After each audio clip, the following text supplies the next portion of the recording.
And we are kind of live. There we go. Hey, Rachel, how are you? I'm good, thank you. How are you? I'm very well, thanks. Thanks for jumping on. Really appreciate it. Oh, I'm glad to. It's nice to be invited, and it's a nice, it's kind of a sunny Friday.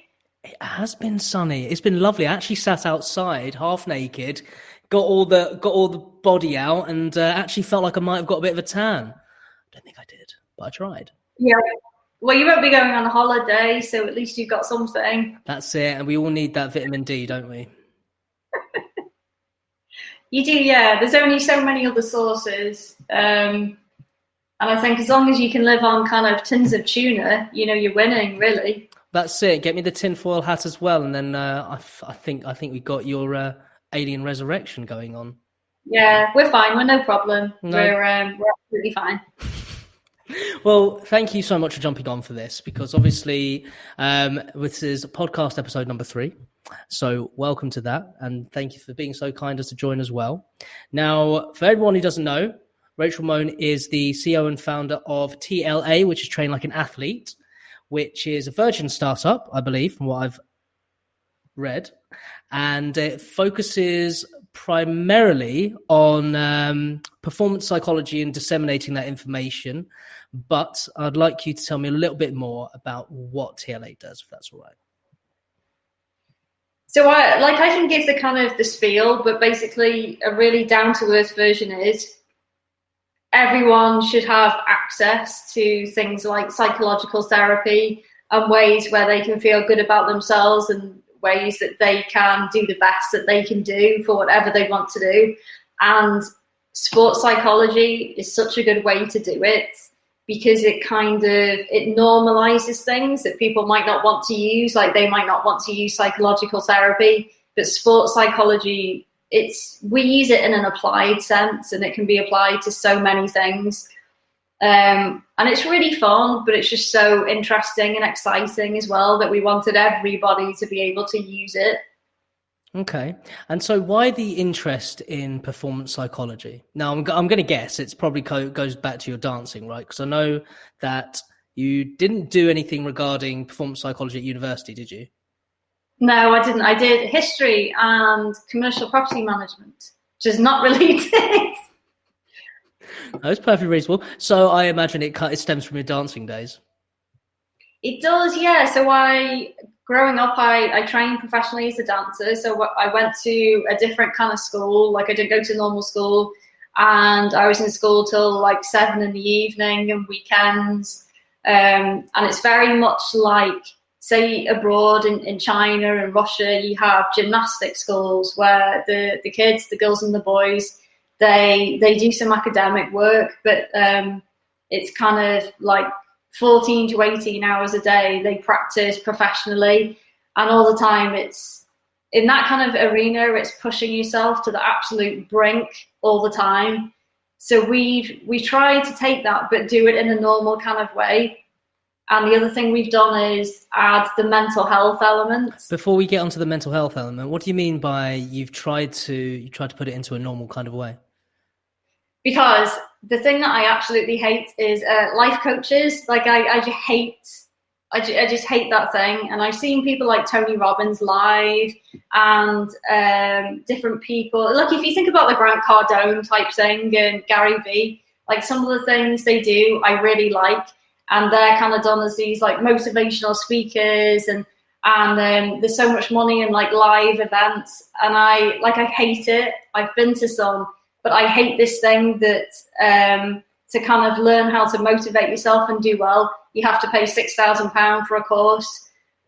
And that's the only way you can do it. So we wanted to make it far more science-based, drop the price down to where you can actually afford to do it, but just have it as like a nice thing, not a massive money maker that...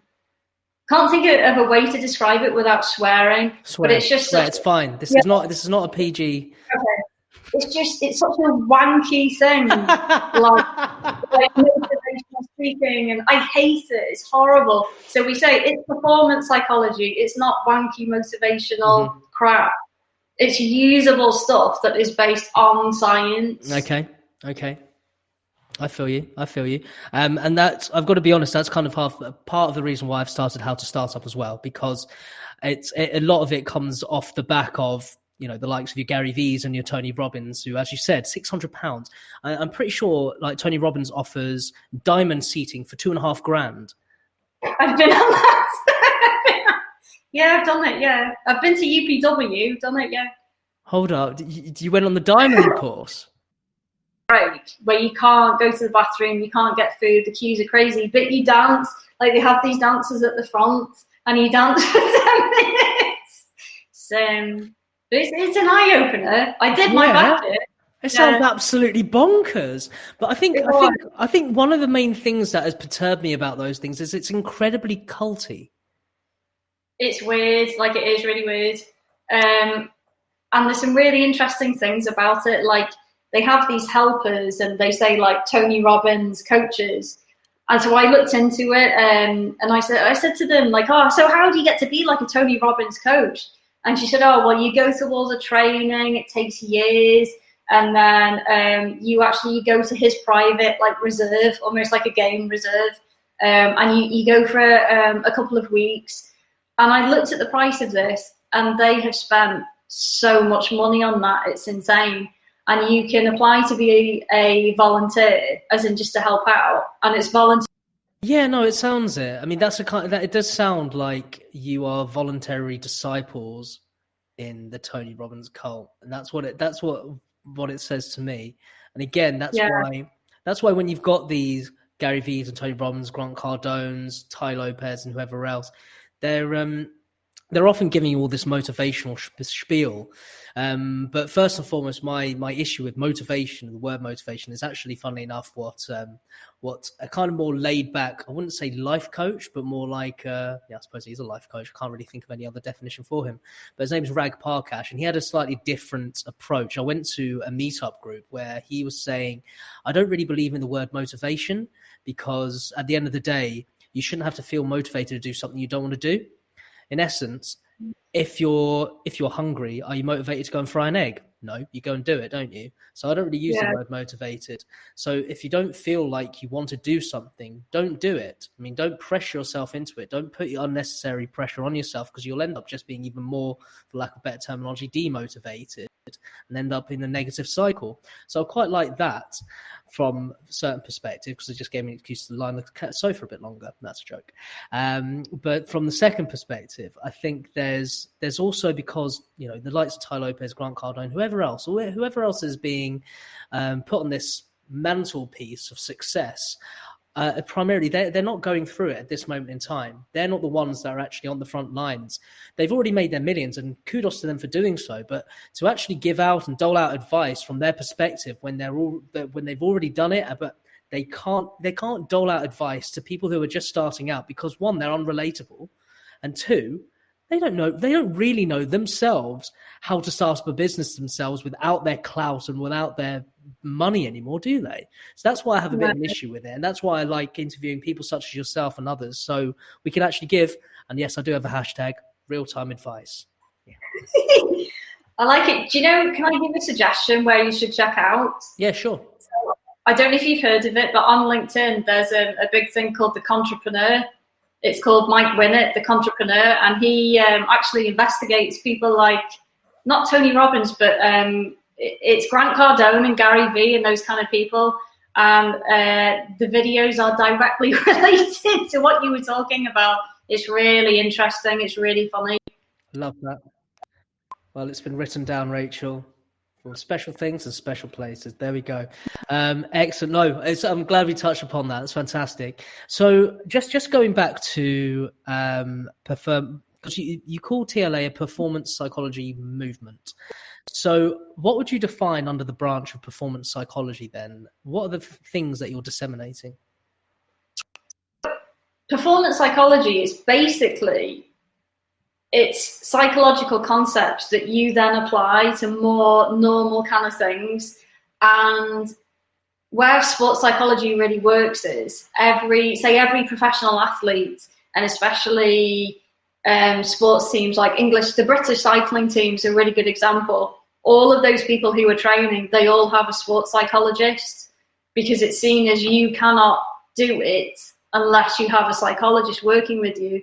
And on one side, it's kind of like about being motivated, and it's about being the best and competition and how you bring out the best in yourself. But the other side of it is how to support people who continuously are pushing themselves to their psychological brink all the time, which is where the mental health side comes in. Mm-hmm. Because so where we're talking about people where you see them on stage and it's all about being the best and it's about making the most money and pushing yourself to almost death all the time, that's not really what performance psychology is. Performance psychology is using scientific and psychological concepts and applying it so that you can healthily do things and find proven ways to do the best for yourself, but in a way which is doable and far more healthy.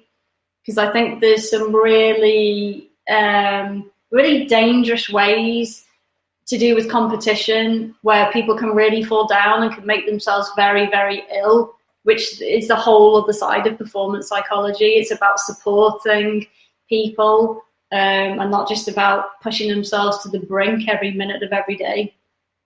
That's absolutely right, because you don't want to overwork someone mentally, because they can often find themselves in a negative cycle. And one of the things that I was looking into, I had a little brush up on old performance psychology.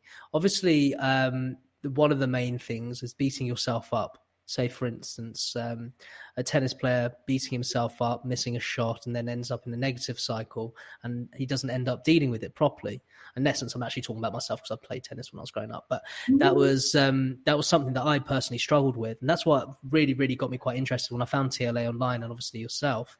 What kind of tricks, I suppose, psychological or performance psychological tricks did you use while you were dancing?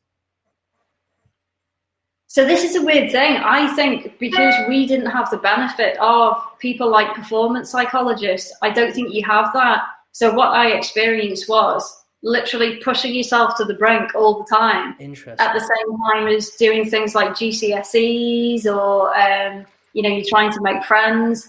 And the amount of terrible things that I saw from people in that situation, like if you see the film Black Swan with Natalie Portman, where it's a great Darren Aronofsky film, and she gets psychosis and she has really bad OCD, and it's all to do with competition. That was almost every single person that I saw, because you don't understand how to deal with it, and there's so much pressure on. It's any kind of athlete really, and you could say any student, to almost be the best. You have to be the best. That these people will do things like they won't eat, they won't sleep, because they think, if they don't eat, they'll be the thinnest, which means they'll be the best. And if they don't sleep, they can get more practice in. And that's the really dark side of things that I think we need to try and make a lot better. It's the out of performance situations more than anything else. Like whilst you're mid-performance or mid-action or mid-sporting routine, then it's okay, and you have your coaches who will be able to train you properly. But anything in between those events, so recovery time, obviously from a physical point of view, that was always something that people look into. It's diet, nutrition, and obviously fitness and looking after yourself, making sure you stretch, right? But psychologically, I suppose you're absolutely right. I think even during my day, there was, I think when I was going through like all the tennis, because I think I was in my heyday between like 14 and 17, was like really when I was most active. But there was nothing really accessible for me to be able to, or anyone to reach out to on the sporting circuit. And I suppose that's something that's obviously come into fruition a bit more over the last couple of years. So with regards to obviously your dancing, so when did you start dancing? Give me a bit of background about that, if that's all right. Oh God, like 4, I think. So I'd always done loads of competitions and things, and then I'd done a lot kind of outside of school, and then we were actually quite close to a professional school, so I ended up going there. I did the dance training. But I think what's kind of worse about doing it when you're younger is you still have GCSEs, you have all the academic pressure, which is insane, but you also have all the professional dance pressure, and it's so unhealthy. And it's like what you're saying with tennis, or say with swimming, or so many other things, like these people who are training to be professional athletes. That's huge and it's massive, but at the same time, they're expected to be top of their game in academia. Like, you can't have one or the other. You're expected to be amazing at both. And you have to remember that so many people get injuries that you can't just do one. Like, you have to have your backup of the other things. Absolutely. And yeah, it's so scary when you think back. Like, it teaches you some really good life lessons, but this is kind of one thing that we were trying to do with the business, where there's so many other times, and it's not even just with dance or with tennis or with swimming, it's just kind of professional life where you need that support network of these tools that you can use. And that was the idea of what we were doing, like a place, like say when I was growing up, it would be a place where I could go on to and I could get advice and help, and it would all be there. That was the idea of the business. Okay, and it still is the idea, presumably. It is, yeah, completely. No, that's cool. And so in terms of that, I mean, I was having obviously a look at the site, and I quite like the copy that you've written so far. I understand that you're you provide some of the books that are on there, or you've written a couple of the books that are on there. Is that right? I've done them all, in fairness. So wow. I've written books. So I suppose it was kind of the interesting thing of having a startup. Like, you don't realize how long the process is, because you have this idea, you kind of do stuff, and it's probably not very good, but at least you started it, and then you redo it, and then you test it, and then you redo it again, and just for years it's almost like you're just tweaking all the time to try and find what the route is. And then there is a point where you realize, you kind of go, we need to bring people in now who are experts in what they're doing. Like, we have a model, but we now need the people who really know what they're doing to do those parts. And you can kind of do the other parts of it, the overall. Yeah, you're absolutely right. I mean, as soon as you learn to do everything yourself until you realize, actually, in essence, I don't have to do this by myself anymore. I can offload this. I don't really enjoy it, but it's something I've got used to doing. It's in my routine. So let's push that out, which is good. And I know that you, I saw an announcement that you've recently taken on a social media assistant. Is that right? We do. So actually, we were talking about the gig economy before. Mm-hmm. So it's kind of, I think it works for me. It's maybe not like as ethical as some people think, but all the people that we've used, from social media managers to designers to website designers, it's where we bring them in for an amount of time. So we don't pay full salaries to people. We pay them for a service. And it means the risk is a lot lower as well, and it means your costs are lower, because still, when you're bringing people's expertise in, you're still testing, you're not really sure what you're doing, and so you get to try things, then you can try other people in. And I think in the beginning, it's that kind of using people when you need them, but the ability to kind of, like, if it doesn't work, say thank you, like, don't need you again. Yeah, that definitely helps. I mean, that's what I've definitely found with Upwork and PPH and things like that, because not only is it you can chop and change it for people, there's also a huge amount with regards to cost control as well. There is, yeah. So I still have a full-time job, and it's kind of weird because I have really bad anxiety to do with money, so I find it hard to spend money, and I was always saving for like a wedding or saving for honeymoon or something, and now I have the time period where I've done it, so now I have money that I can use and you feel okay about using it for things. And when you're having like a crap day at work in the day job, you remember, like, you are doing this so that you have money to spend on the business, to invest in it, to grow it, and that helps the day a lot. It's a relearning process, though, at the end of the day. And it's once you get used to being thrifty and saving for a specific goal, then suddenly the world's your oyster, and you have all these little things that you want to do, and you don't. Sometimes it's just difficult to know where to spend it. It is, because I always thought, actually, this is something I've learned in the past week. So you have tools like Canva, and MailChimp, and they're free to a point. And like loads of apps that you would recommend people with a startup to use to do like your banner or to do your logo, or like, Shopify is amazing for websites. But if you actually want it to look good, you have to pay someone to use that free software to actually make it look decent. And in the beginning, like, it's fine using the free stuff because you get something kind of out there and you can do stuff and you just have something available. But then you realize why people get paid to be designers and why they get paid to be social media managers, because they can do it a hell of a lot better than we could. They've also got the time. They have, yeah. I mean, that's the problem with having a side hustle, as Gary Vee would name it. Yeah, there is. And like, actually, I do really like his videos.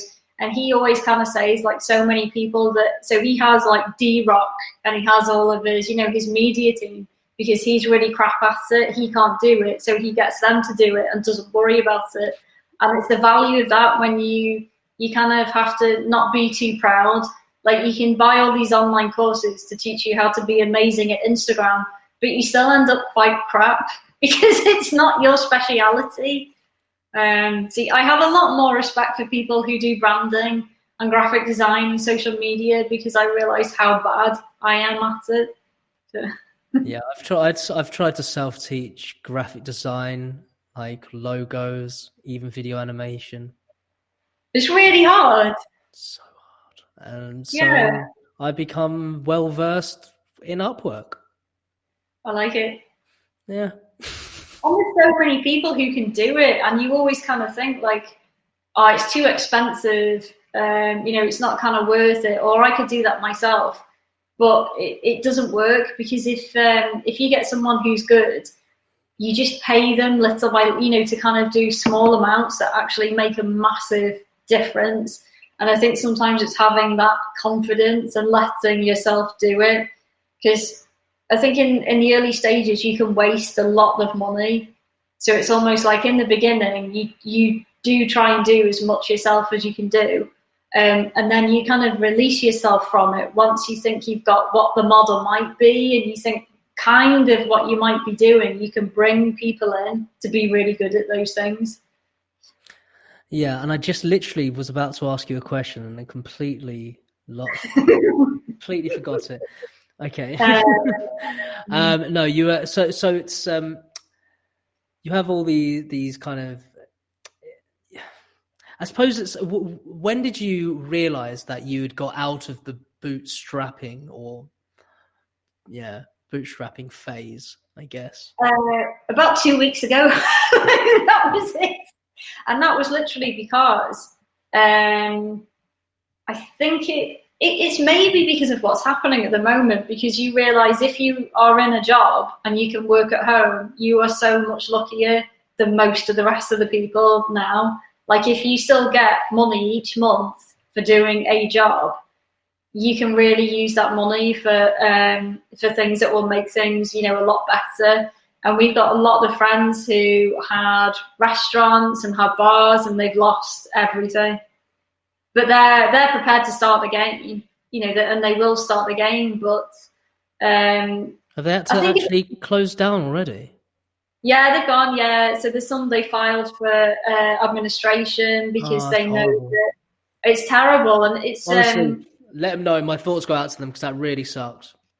Yeah, and it's like, it's so much work to do those things, and I guess you don't know, or they don't know when they can, if they stayed in the business and they just kind of closed it, when they can start up again. And it's things like restaurants and bars, you don't know about the stock, you're still not sure if people will go in. Some of your staff have gone anyway. It's I don't know, I don't know how you could mentally survive that, because it's just not knowing, I think.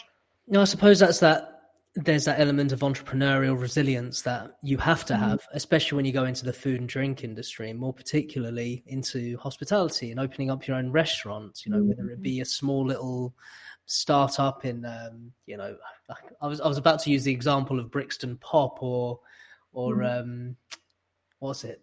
God, where you have all these little container units of, restaurants, things like that. But even if you're doing that and you're trialing it out, it's it takes a huge amount of pressure, and the amount of money they have to spend on marketing and everything else. But you could have just got it wrong, and it could just shut at any time. It might not even be coronavirus related. I mean, a lot. And it seems kind of with that business, and maybe we should think about it more with other businesses, that if a restaurant closes, you just accept that one didn't work and they've moved on to another one. No one really thinks anything of it. And then it's kind of interesting, people who they maybe don't know much about starting up their own business. Like I've heard loads of people say, for example, Matt, he's got like his own business. He's got his own restaurant. He must be minted to have his own restaurant. It's like, no. That's not how it works, guys. That's not how it works, guys. No. That's how it works at all. It's insane. It's just this it's this weird conception that you have to have a lot of money and then do something. But most of these people, they didn't have that. They found some way around it. Like they've always had another job, or they've borrowed money. And it's bizarre how close to the line people are quite a lot. There seems to be quite a thin line between being okay and not being able to pay people. Mm-hmm. It's really hard to grapple with, I think. Yeah, no doubt at all. Now, before we get on to the whole financing aspect, because that's something obviously I want to go into with you later on, I wanted to go back quickly to the website, because I quite like the copy that you used, and obviously it kind of filled me with inspiration. We're a movement, a revolution, an angry mob, and a catalyst for change. I really, really like that, by the way. And following on from there, affordable, innovative, accessible, and disruptive self-development movement globally. When you came up with that, do you think that's resonated quite well with the customers that you've been able to get on board so far? I think so, and I think people kind of got that it wasn't a wanky motivational business. But I know what I find really hard is in the UK, people don't kind of understand it. Whereas in Australia and America, people get it straight away. So I think actually the UK is our worst market because it's not a thing over here. People, often they don't understand it. But in other countries, it's like some massive thing that people do. So I think over here, it's a lot kind of like, why do you need self-development? And you think almost if people are asking that question, I don't know how you answer it because they don't really want to do it. So it's kind of trying to find how you speak to those people and how you get what their need is. Sometimes it's difficult. Yeah, I mean, I don't strictly agree with you on the front that we tend not to go for self-development in this country. I think we're just a little bit more embarrassed about it, and we keep it under closed doors. Audio books, put it on a Kindle. Don't have the the front page, the front cover of your book showing when you're sitting on the tube or anything like that. But I think that's where it most comes into, because I've seen there a lot of people that go for like meetup groups and things like that when it comes to life coaching, etc., etc. And I think it is important. It's just choosing the right idols.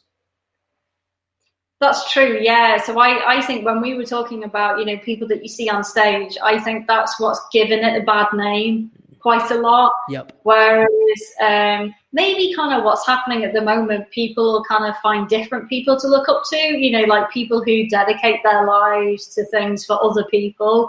Maybe they should be the people that kind of inspire them and think, I want to do something really good so that I can help people and I can be like them, as opposed to people on stage, charging like £3,000 for a ticket. Well, I think that's the problem. We're individualistic and egotistic. So I think that's what the likes of Tony Robbins and Gary Vee, and I don't really have to repeat the names again, but they get enough marketing and publicity. But I think that's obviously what they're tapping into. They appeal to their individuality and the parts of themselves they haven't achieved yet. Do you know what I mean? Mm-hmm. Yeah. No, you're very true. So I'll give you a good example of that. So something we did at one of those was you do the firewalk. And the thing that I didn't get about that was how many you have people... to do it at all? You know what? I did it twice. I just thought it was so much fun. It was hilarious. I did like it. And this is the one thing that so they kind of say, as you're walking on the coal that's fire, you say to yourself, cool moss, as in cool moss, so that you take away the pain. And you kind of think, oh, what crap is this? But it does work, because you separate yourself from what you're doing, and it does work. But you could do it with lots of different things. And the thing that I didn't get was how so many people would say, oh my God, it was the most amazing thing that I've ever done. It was like, have you never done anything before? They're like, no, oh, it was such an amazing experience. Like, really? And it was worth $2,000. It really was worth $2,000. I mean, set your carpet alight at home and give it a stroll. That's what I say. Yeah, you could do it on in a garden or a balcony. You know, you just set your feet on fire. And people, where they burn themselves, they got told that it was because they didn't believe, and they didn't believe in themselves. It's like, no, you didn't do it right. You burnt yourself. But yeah, I like this feel. More importantly, you just use the word because they were told it was because they didn't believe. I mean, that. They didn't believe. I mean, that in itself. I know you said believe in themselves, but that in itself is wow. I mean, the self-help industry really needs an overhaul, doesn't it? It does. This is why I don't like it. This is what we're trying to do. So, like, our way of doing it is through science. It's not through wanky, pay me, £30,000 and you can come on Business Mastery. Yeah. It's just, there's so many other ways of doing things. No, you're absolutely right. So in terms of that fact, obviously you've got your books and you've got a couple of Udemy courses as well. What else are you doing to get the information out to people? So at the moment, we are bringing in some psychologists who are sports psychologists. So we're about to offer a whole new service, which is like the really cool thing, which is what we've been preparing for and testing the market out. So right before everything locked down, I was working with a university so that we could work with people on their course who have a really good sports psychology course, and work with some of their students and give them opportunities, and kind of just really work with them to get videos out and get their expertise. So that's slightly on hold just whilst, the universities are in lockdown. And then the other side is we want to offer things like coaching and mentoring, but with a sports psychologist who can apply it. And we're looking at people who have a lot of mental health kind of background, and just a lot of things where it's that personalized, tailored, expert service, but still at an affordable price. Okay, I like that a lot. And when do you intend on bringing those next phases in? Well, I'm hoping in the next kind of few weeks. I'm intending to do a lockdown. Yeah, it's literally just like you can do your initial stages of things, but equally it's the point where you need to bring in a legal team as well, to get contracts sorted out. So it's almost like testing the waters for, I want to join up with a couple of people to get some more kind of psychological based posts out, and a lot of free content. And that would kind of be to show people why it's this really good thing, why they need performance psychology. And actually we can do these things and we wouldn't charge for them. And then this is what I want to do in the next few weeks as well, and then bring people in where they might have their own kind of area where they're the psychologists who are giving their services, and then we bring them in as the consultant and we kind of do it that way. Because as interested in it as I am, I'm not a psychologist myself, but in fairness, that's kind of not what entrepreneurship is about. You kind of do the bringing it all together and doing parts of it and bringing in the right people, and then you get the experts to do the expert side of it. And then you put out a lot of fires. Exactly. Yeah. We work on a lot of Tony Robbins. Fires. Yeah, precisely. No, and I think that's excellent. And I think I was really, really inspired, and still am inspired by the website and obviously by your vision. So I just wanted to get into the more specifics of the business itself. TLA, how did you come up with the name? And did you ever intend on it to be anything else? No, and like this is weird. This is weird. So the name, it's almost like it's a psychological concept where they say that you're in the flow and you do something and you don't think about it, you do it, and it came out, which is really weird because so many other things I've put so much planning in and so much time and effort and it doesn't work out. The name just came. It was bizarre, and it's all registered through trademarks. Nobody else is even using it, which I didn't quite understand. But I think it was just this concept of people look up to sports people all the time and athletes, and a lot of what they do, it's because they have a huge team behind them, which is what I think everybody needs and deserves, a huge team. But you can't kind of get that all the time. So it was this idea that you can get access to the same psychological resources that all these amazing people have, and then you can use that concept to help you as well. No, perfect. And obviously the abbreviation helps as well, knocking it down to TLA. So at least you've got something memorable to call it. No, it's fantastic. Yeah. I mean, it literally does what it says on the tin. Train like an athlete. God, I'd love to. What, in an accessible, affordable way? Yes, please, I would. That's excellent. And I quite like the logo. It's got this almost like school shield on it, which kind of gives off an air of prestige. It's got pain, grit, and hope on it. I like it a lot. Yeah, so pain, grit, and hope was my thing, and it was like being in the flow again. So I had a designer a few years ago, and he came up with the logo, and he said, "Oh, we kind of need something to go on," and I went, "Pain, grit, hope." But just like that.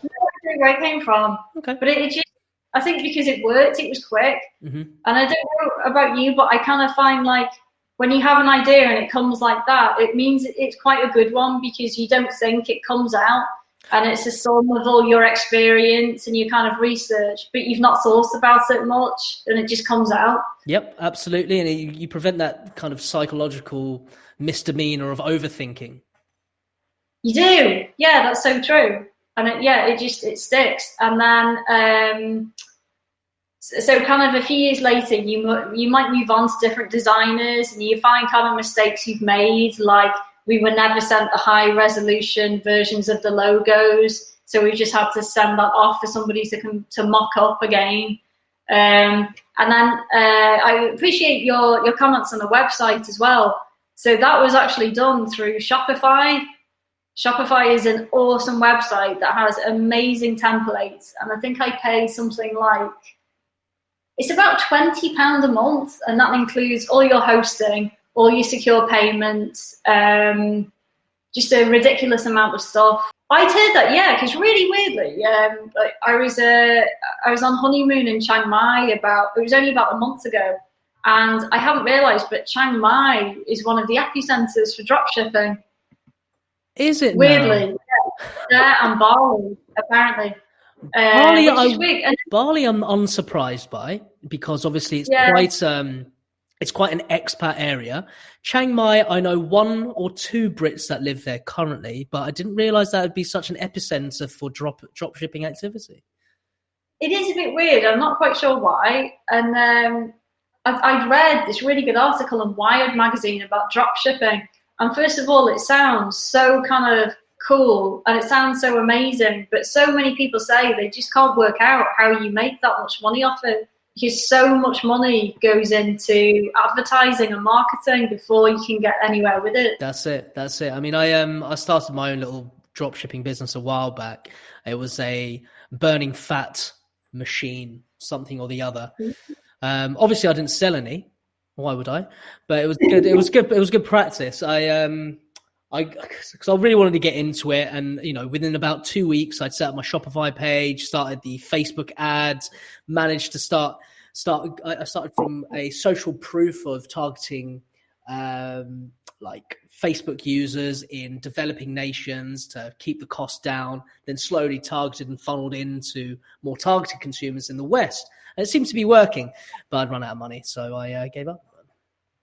It's difficult, isn't it? And I suppose this is what I like from Gary Vee, where he says marketing is now in theory easier because you can spend money on Facebook advertising and Instagram advertising, which I suppose in theory is the same thing.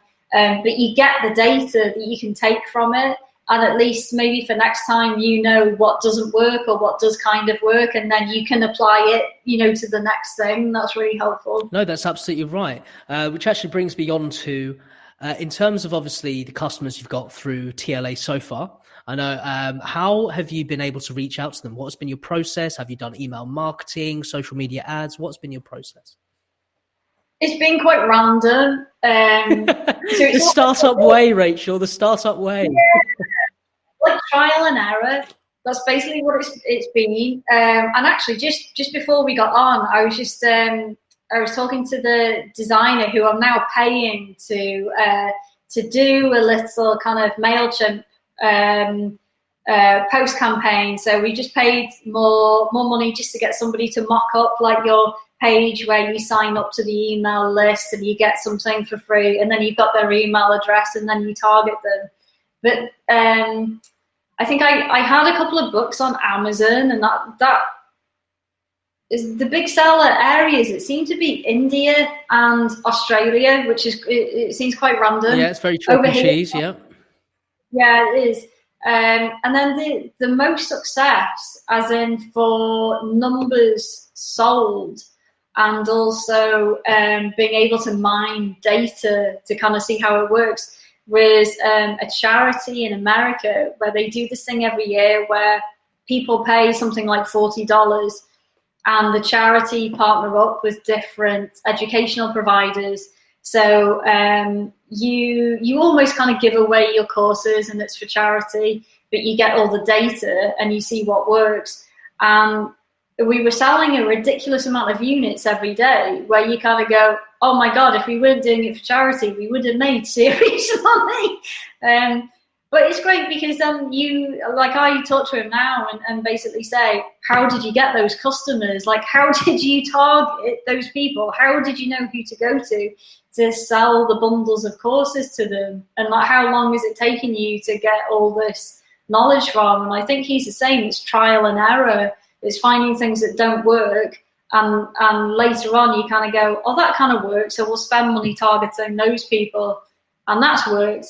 And then I say it's random, and it kind of is, but I think social media is really helpful, but you don't realize how much you have to put into social media. So say with algorithms and all different things like that, and apparently for Instagram at the moment, it's really hard to get your posts through because everybody is on Instagram, which means that they change the algorithm. So you have to spend a lot more money for people to see your posts. But that's just something you kind of have to swallow. So you have to post as much as you can. So our social media manager, part of what we pay them for is to test the market. So they'll post at all different times. If they tag the location, what location works, what kind of style of writing works, even stuff like what colors work on a post. It's like social media is such a crazy kind of expert area, even though you wouldn't necessarily think it. No, yeah, trial and error. Trial and error and a shit ton of cash. That would be really good to have a lot of money to throw. Yeah. But sometimes you just have to settle for the bootstrapping social media advertising approach, which is a lot easier said than done, but it does give you practice. And essentially, as you correctly said, it's all about the data. You know, using a Facebook pixel, collecting enough data to be able to do lookalike audiences on Facebook ads. I noticed that you seem to have a little bit more I was going to say relevance, but not relevance. A little bit more oh my God, what's the word I'm using? Exposure on Twitter, because you've got a higher number of followers. But the thing is, do you get more engagement on Twitter than you do on Instagram, or have you just got more followers? On both, actually, wasn't it? Twitter doesn't seem to bring many people in. Actually, when you look at the data on Shopify, it doesn't really. Do you want to know how I got more followers on Twitter? This was random. Go on. So do you know who Levis and Wood is? He has series on Channel 4, and he's ex-army. He is like a really cool celebrity. He does amazing books. He's like Ranulph Fiennes kind of level. And I'd gone to see him, and I think I'd had a few followers through Virgin, but I'd gone to see him speak, and I'd had a couple of drinks, and I plucked up the courage when he said, "Has anyone got a question?" I went like this, and I asked him a question about entrepreneurship, and then you have like quite good banter with somebody, and then later on, he followed me on Twitter, and then all of his followers followed me. So bizarrely, I had people from like SAS who dared wins, had like celebs from different programs, had these bizarre like heads of School of Tropical Medicine because they were his friends, and they all went on there. And it was just some weird like explosion of people who were really influential that started to follow. It was really weird, but like it was really good. Yeah, no, it is. It is. I mean, it's funny how it cascades that way sometimes. You end up engaging with some kind of influencer, either by going to one of their courses or merely by pure luck. Maybe they actually resonated with what you said. Who knows? But then suddenly, poof! It's weird how. And it's also like, what are your talents? Like my main skill is actually writing, and Twitter is kind of a really good thing for being able to get your personality across. And almost just like you get to be yourself a bit, or you can play a part of yourself that's sometimes a bit risque. So this is what I quite like about some people, where they're not afraid to be themselves, even if it means some people won't like them. So they put kind of silly comments out or something, and some people appreciate that sense of humor. And LinkedIn, I always thought was something that was it wasn't useful, it didn't work. But it actually does work for a lot of people, and some of the posts are hilarious, and people seem to use it for things like taking the piss out of motivational speakers, and they get so much business because it resonates with people and they think it's hilarious. So Twitter doesn't really seem to be a way to get business. Like it seems to be a way where you can have quite cool conversations with people, or you can hear about new trends, and you can engage with people, or you can kind of, I think if you get the right followers following you, it opens up a lot of opportunities for things.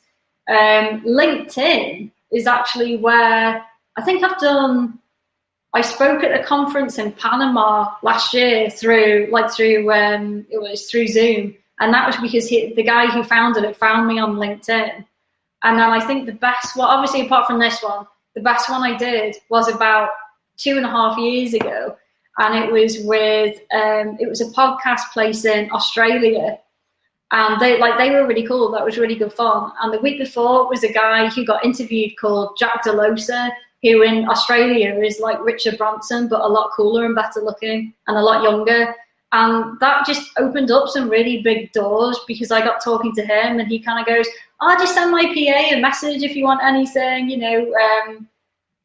It was bizarre. Like LinkedIn is a lot more useful than I think I would ever have realized. Yeah, I think LinkedIn has always worked for me when I've worked in like account manager or business development roles in the past. Obviously, you have to get yourself a sales navigator account to make full use of that, because being able to trawl through databases of organized, structured data in terms of finding out, primarily to generate leads, it's superb.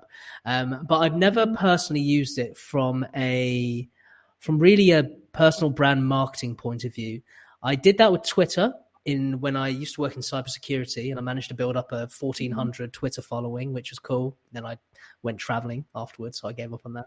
And then obviously Instagram's primarily where I feel like I can most effectively convey both my personality and obviously everything from a business point of view, because it just does everything for you. Mm-hmm. It's weird as well, like you have to invest a lot of time on it, I think, as well. And I think, say, like after you've been at work in the day job, when you come home, the last thing you want to do is spend ages doing it. And I think that's why we got the social media person for the business, because the expertise, in fairness, that you need on it, and the time and the effort, I haven't got. And so I'm really glad that we've got somebody else to do it, because you need somebody who knows what they're doing. You're absolutely right. And I think the only reason, because I tagged you in the Twitter post, or tweet rather, not a Twitter post. God, faux pas. But the reason I'm focusing primarily on Instagram, because it's the one that I actually out of them enjoy the most. I can edit my video, put little clips up on Instagram. I can do little selfies, stories, do my Canva posts, all that stuff. It's great. But then when I try and engage in Twitter, I'm like, oh fuck, now I have to think in a slightly different way, because it's not, because I was initially just sharing my content that I was doing on Instagram and then on Snapchat, which just doesn't work. Yeah. It just doesn't work for me. So I've given up on that. And then I've done it on Twitter as well. It's just like, but Twitter's not about photos and, look what I'm doing. It's about opinion. It's about being divisive in what you're saying. It's about being interesting, but only through font. I'm just like, God, I don't think I've got the creative energy left to do that. So that's probably where I'm better, because my thing probably is writing. So for me, it works. And Instagram I find a lot harder. It's the thing that you need to spend a lot of time learning. But it does kind of seem like LinkedIn is going a bit more like Twitter. Like, it's about opinions, and it's about actually really cool, like, interesting posts. That's what I've noticed as well. Everyone, like, people post anything now. They can be posting things about their personality as well. It's moved away from what it initially was, which is the business sphere, to people taking videos of themselves watering their plants and stuff like that. It's totally changed. And I think that's essentially that's the ambition of all social media engines, I guess.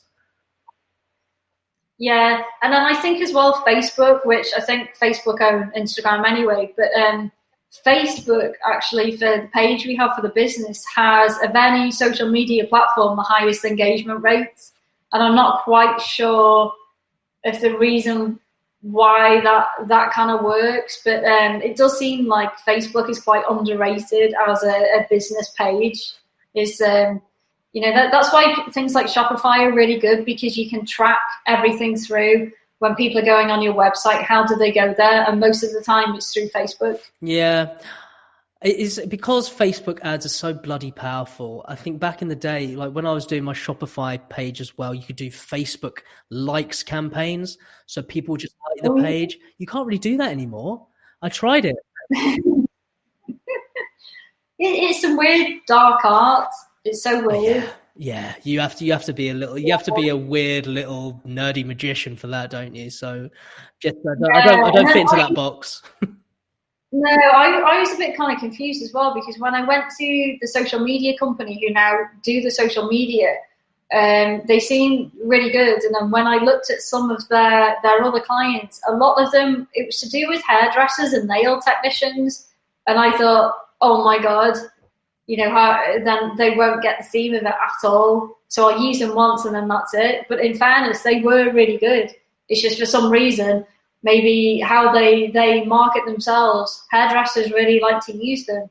But actually, I suppose it's like having the faith in people that they're really good at what they do, and just kind of let them do it and take it over. And I suppose with them, it's like trial and error. It takes a while for them to find what works and how audiences engage, but it just takes time, I think, really. Yeah, and I think when it comes to recruiting someone to do that for you, generally they'll have a bit more time and experience in doing those trial and error processes, which is interesting, because you'd think that you'd be able to just do it yourself, but oftentimes it's just, I don't have the bloody time.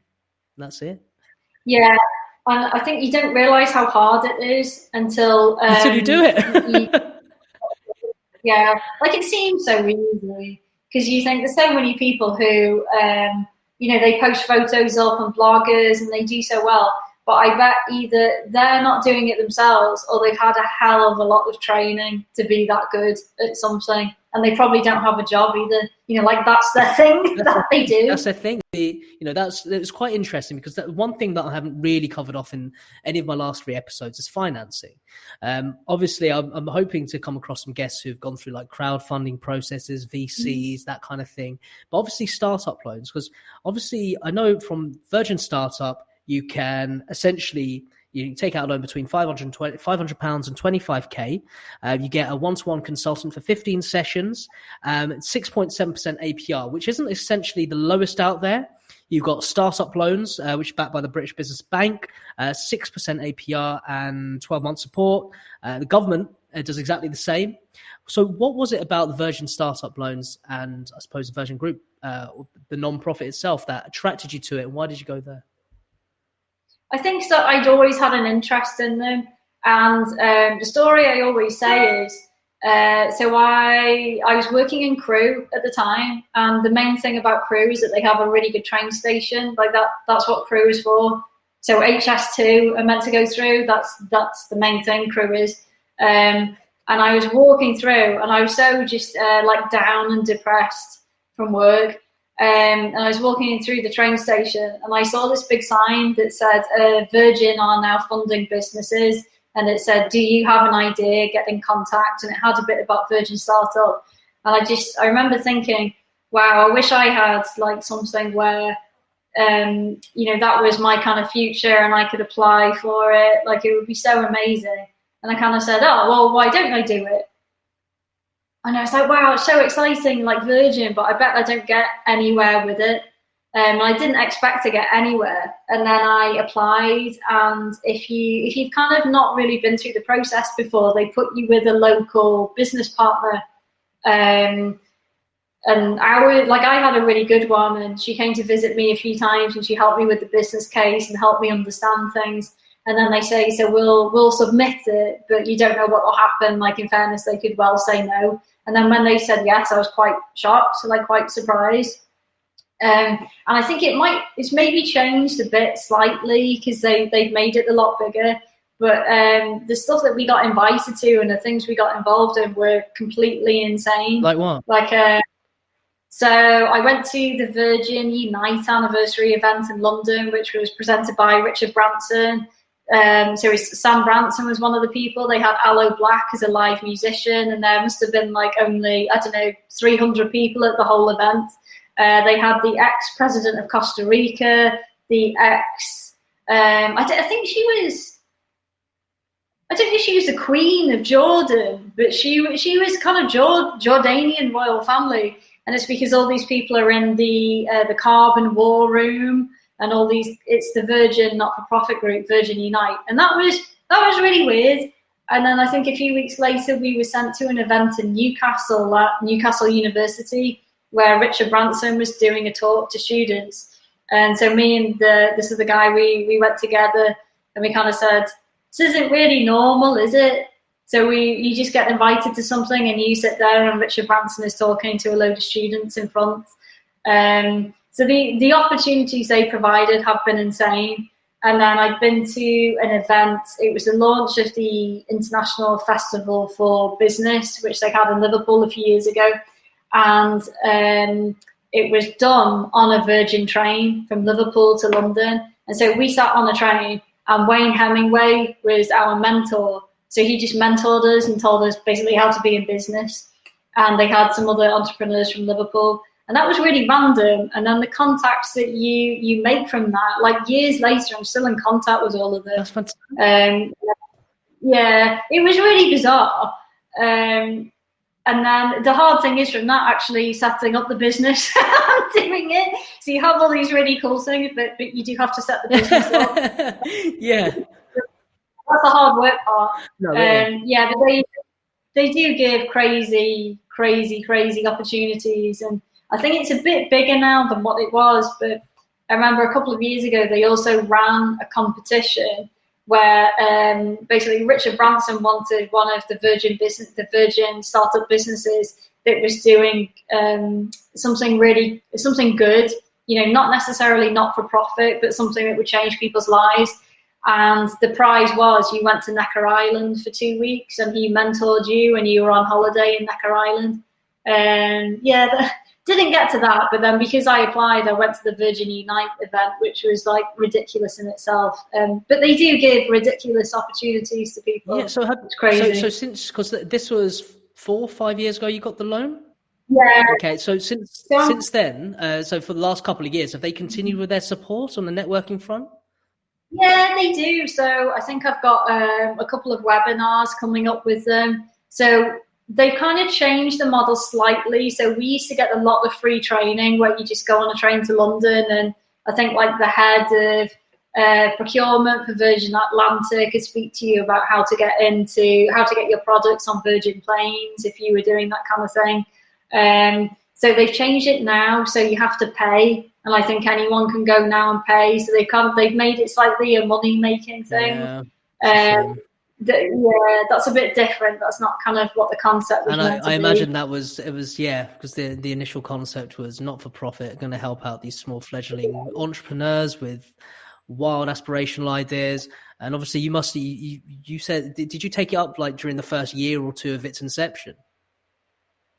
Yeah, I mean, so all I did when I sent the business case, it was an idea to do it. So the business didn't exist, which is why there's no way I expected it to be funded, but they kind of said, yeah. So it didn't exist when I was doing all of that stuff. And it was really intimidating when you went to events because you were sat with people who had been going like 15 years and they were selling products like all around the world, like tea sticks. They were selling in China, they were going everywhere. But it's bizarre, like the amount of people that I've met at those events who were really confident about everything and they were selling in all these countries. Quite a lot of them closed, they don't exist anymore. Jesus, God. Yeah, they've gone. I don't know if it's because maybe it was really hard and they weren't expecting it to be really hard, or the money just kind of, I don't know, maybe they didn't make enough money, but unfortunately that's how it works. You don't make money for a long time. That's why so many people have a job at the same time to live. Startup. I mean, you have to. Yeah, well, exactly. Yeah. So there's a lot of them don't exist anymore. A lot of them they've gone. Perpetuated. That's such a shame. Yeah, it is. Yeah. But I mean, can I ask though, in terms of the reason for you going for the loan in the first place? I know like from what I read, the total of your loan was 4.5. May I ask what was, because did you have to put together a business plan for Virgin startup loans to demonstrate how you're going to spend that 4.5? Yeah, so you put together the business plan, and I think later they kind of acknowledged that no one will ever stick to it, just you needed something to submit to basically say, in theory, what were you looking to do? So we just kind of had like the concept of the business, and we said what we wanted it to achieve, which was the ethos of it, and I think that's what they bought into. Like, they're not expecting you to make a load of money from it. They probably expect that actually some of them they won't make any money, or some of them it'll take 15 years before they really take off. But they seem to really want the businesses that they have a good heart, if that makes sense. Like they have a soul, and they think it's something that is to do with their ethos of business, although maybe not, Virgin Atlantic at the moment will not, we'll dismiss Virgin Atlantic. Well, Virgin. Yeah, it's what's Richard Branson's space escapade called? Oh, Virgin Galactic. Galactic. Yeah, I wouldn't call that sustainable ethos either, to be honest. Yeah, it's interesting how Virgin works. So all the different Virgin companies are totally separate from each other, Silo. Which I assume, it's like a kind of security thing. If one goes, it won't affect the entire thing. You can split them off, I think, which seems to work quite well. It's smart. It's very smart. Yeah, it's smart, yeah. So, in terms of your vision, last but almost not least, in terms of your vision, where do you see TLA in 3 years? So 3 years, I would like to be working on it full time, but equally I kind of get that at some points that's not always possible. It just depends, what happens in the meantime. And I would want us to be, whether it gets there in 3 years' time, I do. It's the place where people would go and they kind of go on and they can get some free help, but also it would direct them towards, professional psychological practitioners, or they feel like it's something where they can get some kind of knowledge and then maybe they don't use it again. but just like the home where people would go when they need some help, but they're maybe not quite sure what. Okay. Because that's what the website is for. No, that's cool. No, that's really nice. So last but not least, because I don't want to keep you away from your dinner, I have or your wine, and I'm me for my beer either. I'm like, yeah, I've got my wine. Elevator pitch. 10 to 15 seconds. The world will never get easier, and what we want people to do is get the skills to equip themselves to be the best version of themselves, but also be the most mentally healthy version of themselves, which is what we exist for, and we're very happy to welcome everyone around the world to us. Cool. Very good. I should have practiced that. That's the point. That's the point. You're not supposed to prep. I'm supposed to catch you off guard. Well, if you had watched the whole of my other videos, you can next time. Right. Yeah. Sorry. Last but not least, if you wouldn't mind just taking a selfie of yourself with me in the background on the screen, that'd be amazing. As in, you want me to sit here, so then there's three. No. There's two of me, one of you. Just turn the phone like that. Yeah. Okay. I have to move move all my way. Okay. That's so weird, like me and one of you. It's all about that weird content. Okay, here we go. Smile. Oh, Steve Aoki is also here. Do you know who Steve Aoki is? I do not. The DJ. Oh yeah. Okay, check out Steve Aoki. Yeah, he's very, very cool. Steve Aoki. Okay. Yeah. Let's see what that might work. There's Steve Aoki. It's like the worst place for a photo. We've kind of got one. That's fine. That's absolutely fine. Right, I'll say Steve Aoki, he's a DJ, but he's also an entrepreneur, but a very, very cool entrepreneur, kind of Japanese tech DJ entrepreneur. Really? Check him out. I'll check him out. I'll check Mike Winnett out. Rachel, it's been an absolute pleasure having you on. Thank you so much. I really appreciate it. And I'll definitely look forward to catching up with you when TLA is properly off the ground and running and got sports psychologists and everything giving one-on-one advice. I can't wait. It's really exciting stuff. Thank you so much. Oh, thank you. Okay, see you. See you soon. Bye-bye. Cheers. Bye.